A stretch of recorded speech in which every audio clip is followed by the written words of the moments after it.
Salam damai sejahtera dalam kasih Kristus Yesus Tuhan kita. Senang sekali bisa berjumpa dalam program kesayangan kita dari radio Suara Sangkakala 107,9 FM. Ya, ini sebuah program yang seringkali kita dengarkan bersama yang sangat memberkati. Dan hari ini obrolan santai akan mendalami kisah yang sangat menarik. Kisah yang begitu kaya akan kasih dan pengampunan. Dan juga kisah tentang seorang anak hilang dan seorang ayah yang memiliki kasih yang tak terbatas. Prodigal son and prodigal God. Wah, ini dia ya. Mari kita coba simak bersama-sama. Ada beberapa keberanian dari seorang anak muda yang meminta warisan kepada ayahnya. Dan apa yang Anda rasakan jika Anda sebagai seorang ayah? Nah, mari kita coba membayangkan bersama-sama.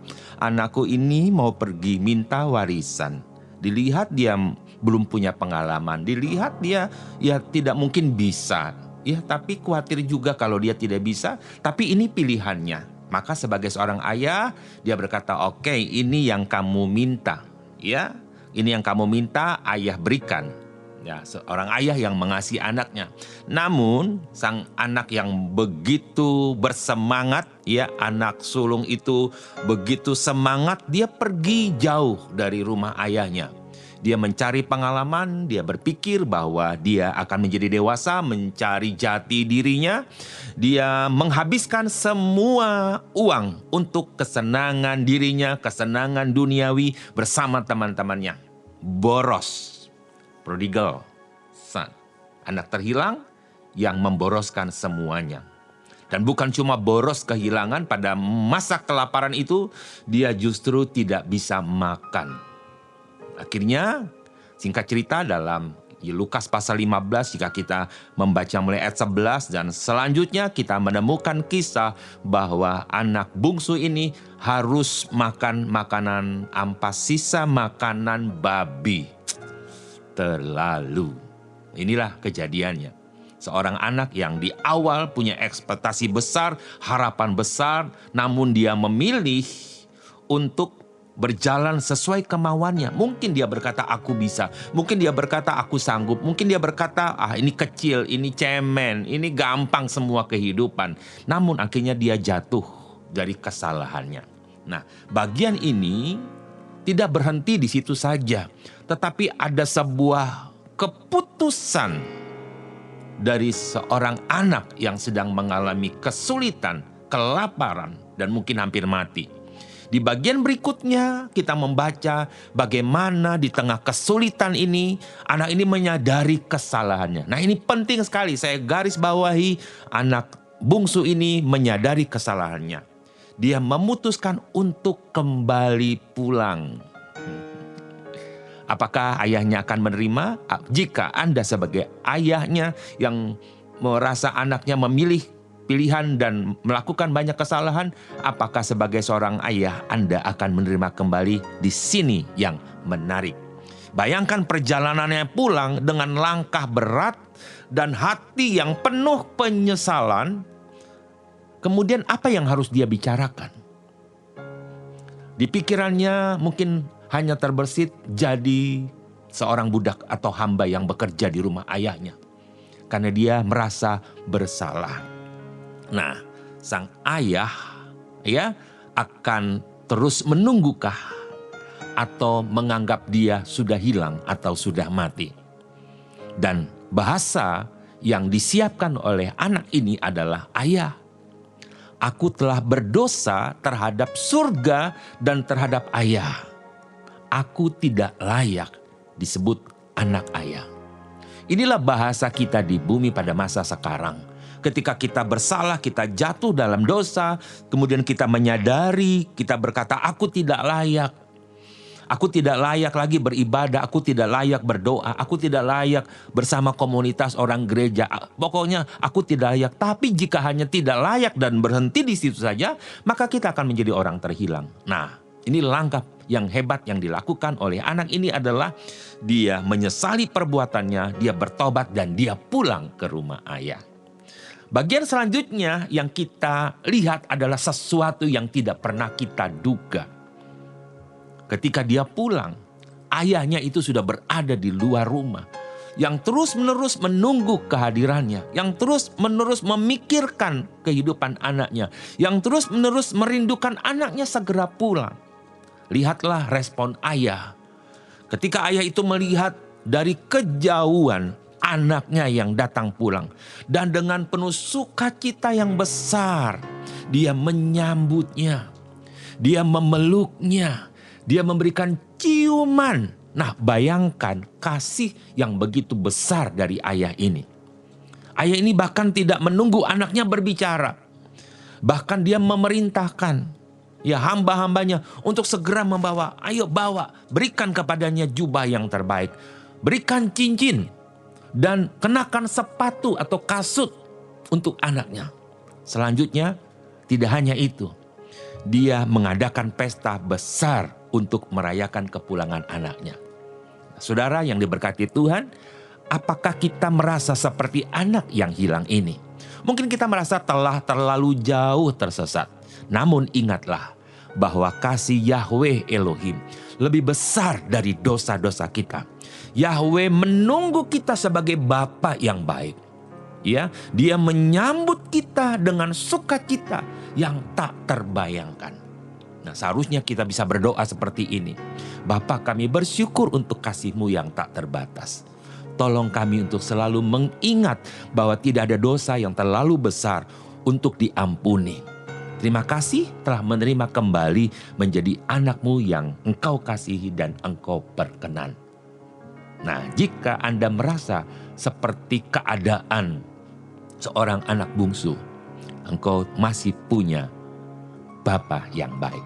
Jika engkau merasa memiliki hati seperti Bapa di surga, tetaplah jadi Bapa yang mengampuni dan mengasihi anak-anak kita. Ketika mereka kembali pulang, terimalah dia. Ketika mereka menyesal, ampuni mereka. Bawa mereka kembali ke dalam rumah, dan satu-satunya tempat yang aman dan nyaman bagi anak-anak kita adalah rumah.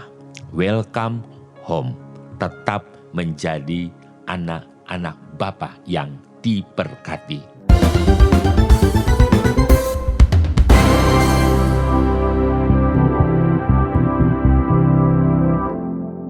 Ya, kembali bersama program terbaik dari Radio Suara Sangkakala, The Voice of Restoration. Dan semua yang mendengarkan diberkati, mengalami pemulihan yang luar biasa.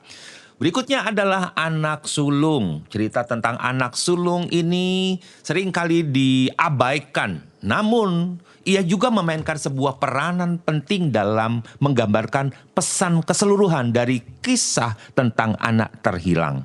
Ya. Dan mari kita coba lihat lebih dekat perspektif anak sulung dan apa yang bisa kita pelajari dari kisah ini. Yang pertama, anak ini setia, anak sulung yang setia dan dia penuh ketaatan. Anak sulung selalu berada di samping ayahnya, bekerja keras, kerja di ladang ada, di rumah dia ada. Dia memenuhi tanggung jawabnya dengan setia. Setiap hari ia bangun pagi, ia bekerja hingga matahari terbenam. Siapa yang tidak suka? Seorang ayah punya anak seperti anak sulung yang seperti ini. Anak yang taat dan setia, dan pasti kita bangga sebagai seorang anak. Yang kemudian dia tidak pernah meninggalkan ayahnya sedetik pun. Meninggalkan sedetik pun. Nah, setiap hari anak ini akan melihat ayahnya. Dia menatapi ayahnya, dia melihat bagaimana ayahnya juga melihat dia dengan penuh harapan dan lain sebagainya.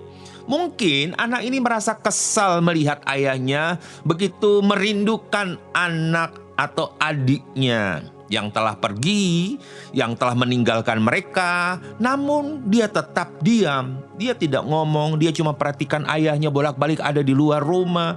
Dan terus dia tetap kerja. Karena itulah yang dia anggap dia benar, adiknya salah. Dan kali ini dia menganggap ayahnya salah. Kenapa ayahnya selalu merindukan adiknya yang boros, yang bikin malu nama keluarga? Tetapi mari kita lihat yang terjadi ketika adiknya pulang. Ketika adiknya akhirnya kembali, anak sulung sedang berada di ladang. Dia bekerja seperti biasa.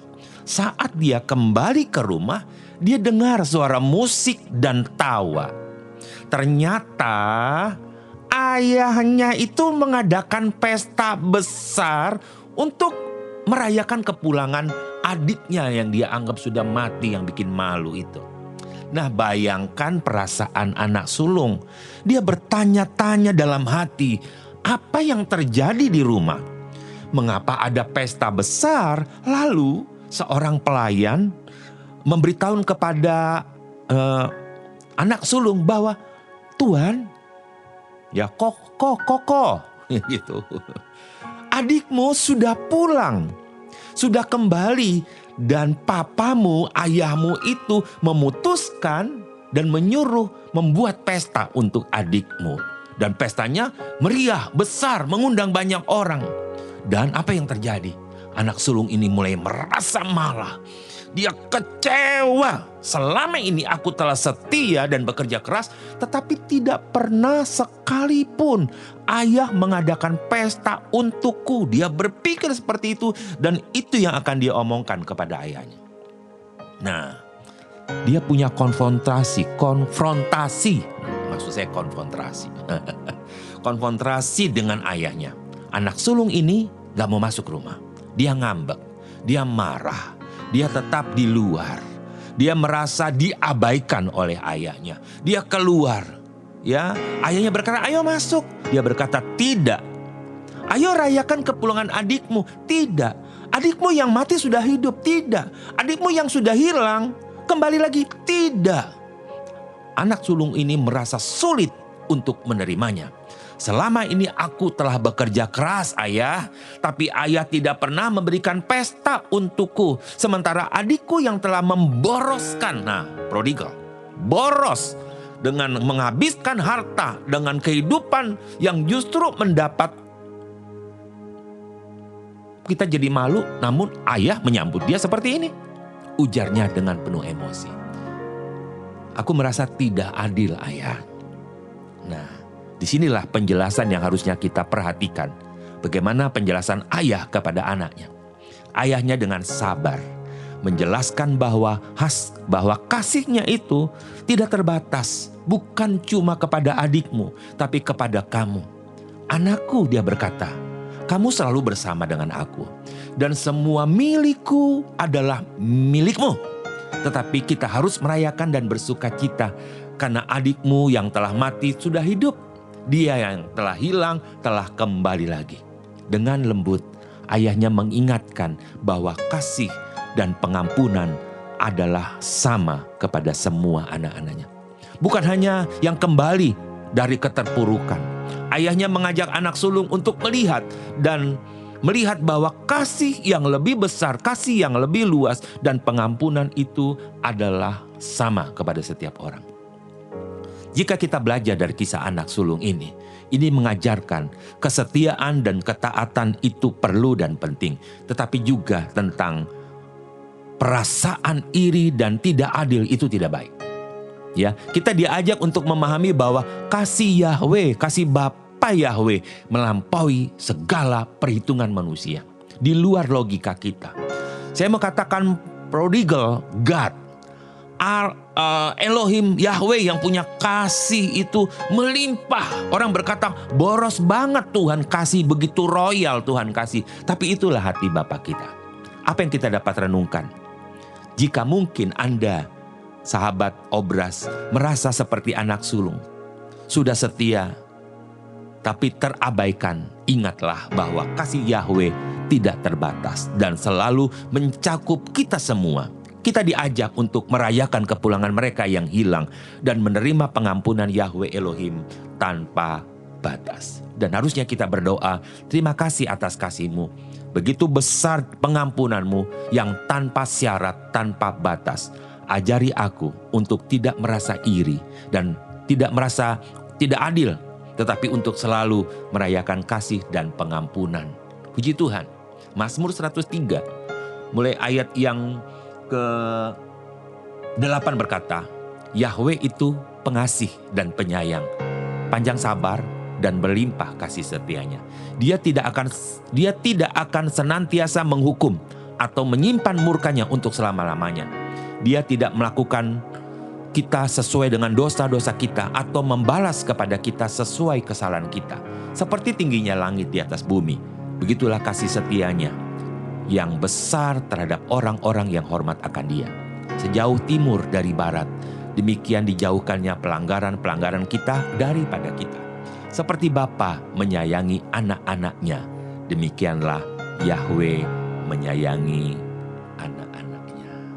Tuhan Yesus memberkati. Sampai jumpa dalam program selanjutnya. Haleluya.